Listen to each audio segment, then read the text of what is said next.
Good morning, students. This is chapter 2 Relations and Functions and exercise 2.1. देखिए, इस exercise को शुरू करने से पहले अगर आपने मेरा इंट्रो पार्ट नहीं देखा है तो प्लीज़ उसको ज़रूर देख लें, क्योंकि उसमें मैंने बहुत अच्छी तरह से कॉन्सेप्ट क्लियर करने की कोशिश की है। और जब वो आपको कॉन्सेप्ट क्लियर हो जाएगा फिर ये एक्सरसाइजेज आपको बहुत आसान लगेगी। तो चलिए एक्सरसाइज शुरू कर लेते हैं। Now question number 1. If x by 3 plus 1 comma y minus 2 by 3 equal to 5 by 3 comma 1 by 3, find the value of x and y. देखिए सो सिंपल, ये एक ऑर्डर पेयर दिया हुआ है और ऑर्डर पेयर में आपको पता है कि जो x की वैल्यू होगी वो x के इक्वल होगी और जो y की वैल्यू है वो y के इक्वल होगी। तो इस तरह से आप एक जस्ट दो इक्वेशन बनता है सिंपल सा, और आप इस क्वेश्चन को कर लेंगे। बहुत सिंपल आसान क्वेश्चन है। तो देखिए यहाँ भी इन्होंने x by 3 plus 1 equal to 5 by 3, ये 1 उधर जाएगा तो x by 3 equal to 5 by 3 minus 1, then ये आ जाएगा 2 by 3, then x by 3 equal to 2 by 3, 3 cancel होगा, x इक्वल टू 2 आ जाएगा। इन द सेम वे आप y की भी वैल्यू को फाइंड आउट कर सकते हैं। Now question number 2, if the set A has 3 elements and set B equal to 3, 4, 5, then find the number of element in A cross B।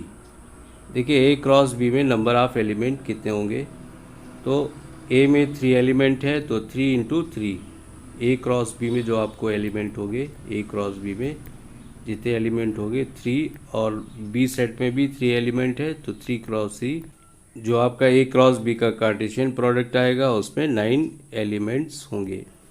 और देखिए यहाँ पे अगर ये सबसेट की बात कर रहा होता तो सबसेट हमने बताया था कि 2 पावर P इंटू क्यू होता है, तो ये 2 power 3 into 3 means 2 power 9 subset या रिलेशंस बनते हैं इसके। बट अभी इसकी बात नहीं कर रहा है, सिर्फ एलिमेंट की बात कर रहा था, तो 3 इंटू 3 इक्वल टू 9 एलिमेंट्स बनते हैं यहाँ पे।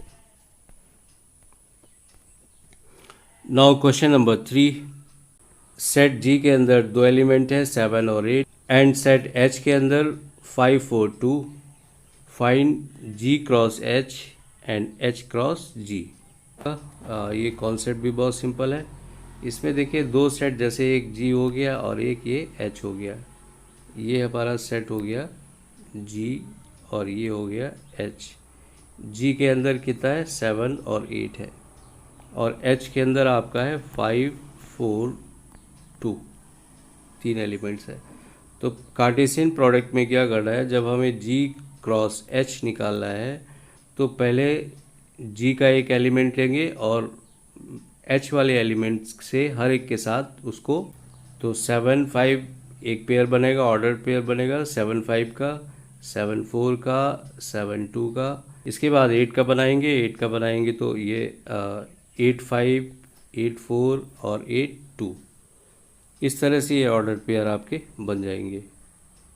तो सिमिलरली अगर आप एच क्रॉस जी निकालना है तो एच क्रॉस जी भी आपका ये आ गया एच में, इधर एच हो जाएगा, इस बार आपका इस साइड एच होगा और ये वाला जी होगा। तो एलिमेंट्स बस चेंज करने इनके, एच में 5, 4, 2 एंड 7, 8 ये एलिमेंट थे। अब देखिए यहाँ पे भी पहले 5 का 7 के साथ पेयर बनेगा, फिर 5 का 8 के साथ बनेगा, फिर देखिए नेक्स्ट टाइम में 4 का 7 के साथ बनेगा, 4 का 8 के साथ बनेगा, इसके बाद आपका 2 का 7 के साथ बनना और 2 का 8 के साथ बनना है, फिर फाइंड आउट कर सकते हैं। तो यहाँ पे भी देखिए ऐसे इन्होंने ऑर्डर पेयर लिखे हुए हैं दोनों के। Now question number 4, state whether each of the following statement are true or false. If the statement is true, rewrite the given statement correctly. तो यहाँ देखते हैं P के अंदर जो एलिमेंट है they are M and N, और Q के अंदर जो एलिमेंट है they are N and M। यहाँ पे m और n है और यहाँ पे n और m है, इनका ऑर्डर चेंज है। ये कह रहा है कि p क्रॉस q आपका ये आएगा m n और n m, ये रॉन्ग है। आप यहाँ देख रहे हैं फॉल्स स्टेटमेंट हो जाता है, क्योंकि P में mn है और Q में nm है। तो P क्रॉस Q निकालेंगे तो क्या होगा, पहले m क्रॉस m होगा, फिर m n होगा, देन nm, फिर nn। ये पेयर्स इसके आएंगे। In second part A and B are two non-empty set, then A cross B is a non-empty set of ordered pair X and Y, such that X belongs to A and Y belongs to B। तो ये statement आपका true है। ये Cartesian product में जो ordered pair है उसको definition को फॉलो कर रहा है। देखिए पहला एलिमेंट आपका ए से रिलेटेड है और जो दूसरा है वो बी से रिलेटेड है। इसके बाद देखिए थर्ड पार्ट में भी सेट ए के अंदर दो एलिमेंट है, सेट बी के अंदर भी दो एलिमेंट है। देन ये कह रहा है कि ए क्रॉस बी इंटरसेक्शन फाई। तो देखिए पहले यहाँ पे बी इंटरसेक्शन फाई आपका क्या आएगा, फाई मीन्स नल सेट आएगा, और ए क्रॉस जिसके अंदर जीरो एलिमेंट है, ए क्रॉस नल सेट, उसके अंदर भी टोटल क्या आना है, फिर ये फाई ही आना है। तो इट मीन्स ये दोनों स्टेटमेंट ट्रू थे आपके। नाउ क्वेश्चन नंबर 5, जो 3 पेयर्स का कार्टेशियन प्रोडक्ट है ये आपके सिलेबस से रिमूव है, इसलिए इसको छोड़ देते हैं। नाउ क्वेश्चन नंबर 6, ए क्रॉस बी में देखिए ये दिया हुआ है, जो कार्टेशियन प्रोडक्ट है इसके ऑर्डर्ड पेयर आपके ये दिए गए हैं। इस पे देखिए जो जितने भी आपके फर्स्ट एलिमेंट होते हैं वो सेट ए से बिलोंग करते हैं। तो सिंपल सा है क्वेश्चन, सेट ए में क्या आएगा, ए और बी एलिमेंट आएगा, और जो सेकंड एलिमेंट्स है आपके वो क्या है, वो सेट बी को बिलोंग करते हैं। तो सेट बी में एक्स और वाई आएगा। क्वेश्चन नंबर 7, देखिए ये आपके फर्स्ट चैप्टर से रिलेटेड क्वेश्चन है, टोटली फर्स्ट चैप्टर से रिलेटेड क्वेश्चन है। ये सिर्फ आपका टेस्ट ले रहा है कि आपने जो पहला वाला चैप्टर है शुरुआत आपने 11th क्लास की अच्छी तरह से की है कि नहीं की है, बस ये आपका टेस्टिंग हो रहा है। तो देखिए यहाँ पे क्या है, a equal to 1 2, b equal to 1 2 3 4, c 5 6 है, एंड d 5 6 7 8 है। Verify that a cross v intersection c। तो देखिए v इंटरसेक्शन c निकालना आपको आता है। सबसे पहले क्या करोगे, b और c का इंटरसेक्शन निकालोगे यहाँ पे। तो यहाँ देख रहे हैं जैसे v इंटरसेक्शन c क्या आ रहा है, वो 5 है। यहाँ पे कोई भी एलिमेंट b और c के अंदर कोई भी एलिमेंट आपका कॉमन नहीं है, तो ये 5 आ गया। और 5 का a के साथ जो कार्टेशियन प्रोडक्ट निकालोगे तो वो भी 5 ही आता है। अभी जस्ट आपने एक ऊपर भी एग्जांपल देखा था, तो ये आपका इतना आ जाता है। LHS आपका ये आ जाता है। फिर इन द सेम वे आपको RHS करना है। देखिए पहले तो आपको कार्टेशियन प्रोडक्ट निकालने हैं दोनों के, A cross B and A cross C। जब ये कार्टेशियन प्रोडक्ट का रिजल्ट आ जाएगा देन आपको इसका इंटरसेक्शन निकालना है, तब इसका इंटरसेक्शन फाइंड आउट करना है। तो यहाँ देख लीजिए A cross B A cross C, यहाँ भी देखिए दोनों का इन दोनों का इंटरसेक्शन भी 5 ही आ रहा था। Therefore LHS equal to RHS, और बड़ी आसानी से ये क्वेश्चन आप प्रूव कर लेते हैं। The second part of this question, A cross C is a subset of B cross D। तो देखिए पहले हमने A क्रॉस C निकाला, इसके जो ऑर्डर पेयर है कार्टेशियन प्रोडक्ट के वो लिख लिए, A क्रॉस D के भी ऑर्डर पेयर लिख लेते हैं। देन इसके बाद ये देखते हैं कि क्या B क्रॉस D का ये A क्रॉस C एक सबसेट है कि नहीं है। तो यहाँ देखिए ऑब्जर्व करने पे हमें पता चल जाता है, we can observe that all the element of A cross C are the set of are the element of set B cross D। It means ये सबसेट इसका है।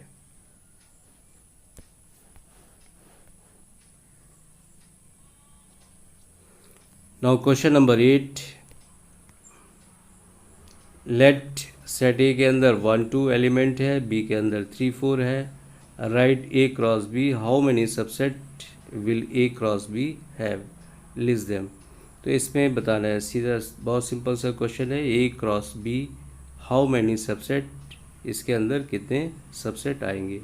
तो ये देखिए अभी ऊपर भी हमने समझाया हुआ था कि जो सबसेट होते हैं, नंबर ऑफ सबसेट कैसे निकालते हैं, नंबर ऑफ सबसेट ये आपके आते हैं 2 पावर पी क्यू होता है। पी क्या है, number of element in set A, and Q number of element in set B. तो ये आ जाता है 2 पावर 2 इंटू 2, तो 2 पावर 4। इट मीन्स इसमें कितने सबसेट हो गए, 2 2 जा 4, 4 टाइम्स मल्टीप्लाई होगा ये, तो ये 16 सबसेट इसके हो जाएंगे। तो देखिए जब हमें इसके ये सारे सबसेट लिखने हैं तो सिंपल सा तरीका है। तो देखिए यहाँ तक तो ये सिंगल एलिमेंट सिंगल सेट लिख लिए गए, ये सेट ये सेट ये सेट ये सेट। इसके बाद फिर दो दो को मिला के लिखा गया है, इन दो को मिला के लिखा गया है, फिर इन दो को मिला के लिखा गया है। ऐसे ये आपस में पेयर बनते रहते हैं। यहाँ से 1 3 1 3 का 1 4 के साथ लेंगे, फिर 1 1 3 का 1 2 3 के साथ लेंगे, फिर 1 3 का 2 4 के साथ देंगे।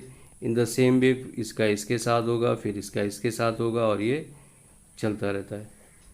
Now question number 9, let A and B are two sets such that number of element in set A equal to 3 and number of element in set B equal to 2. If x1 and y2 z1 are in the A cross B,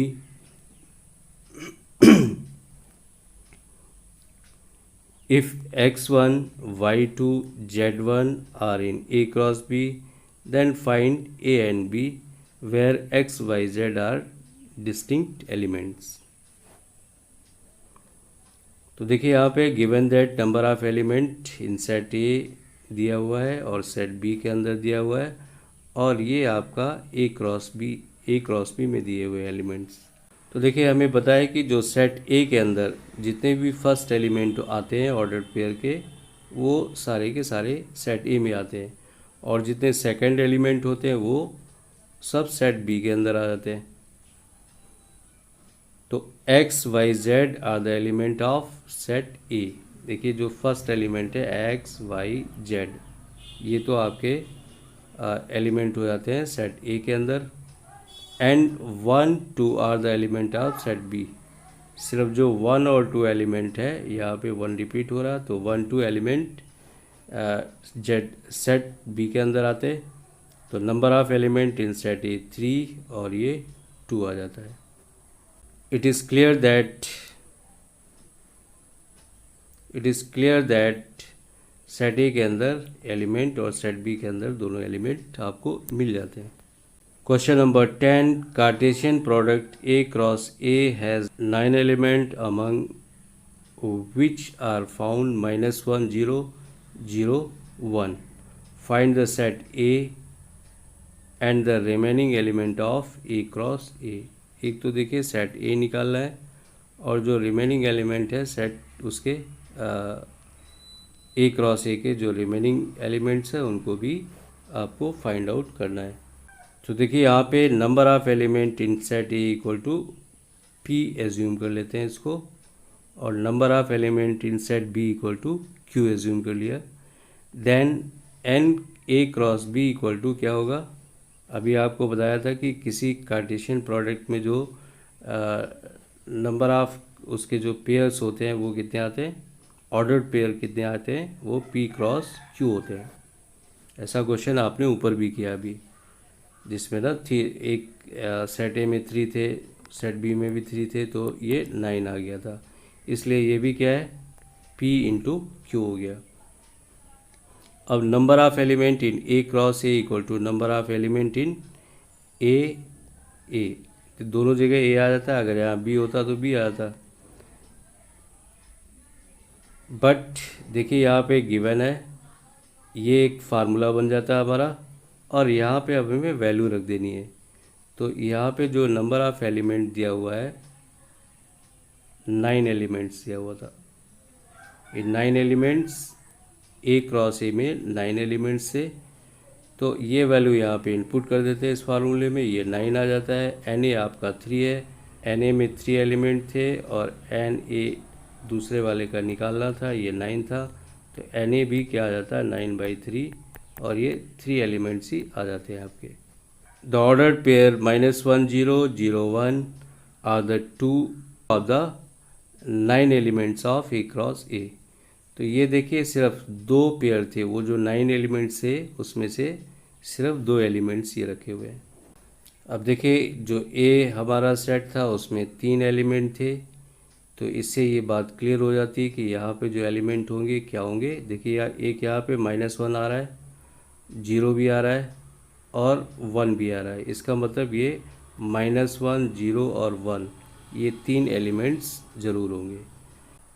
इसके बाद देखिए जब आप ए cross ए निकालेंगे तो ये क्या है -1 0 1, और इसमें भी जो दूसरे वाले सेट में भी है वो एलिमेंट है -1 0 1। अब इसमें से आप पेयर निकालते जाएंगे। -1 का 1 के साथ होगा, फिर -1 का 0 के साथ होगा, फिर -1 का 1 के साथ होगा। इन द सेम वे 0 का भी आपका आना है इसे, और ये सारे आपके जितने भी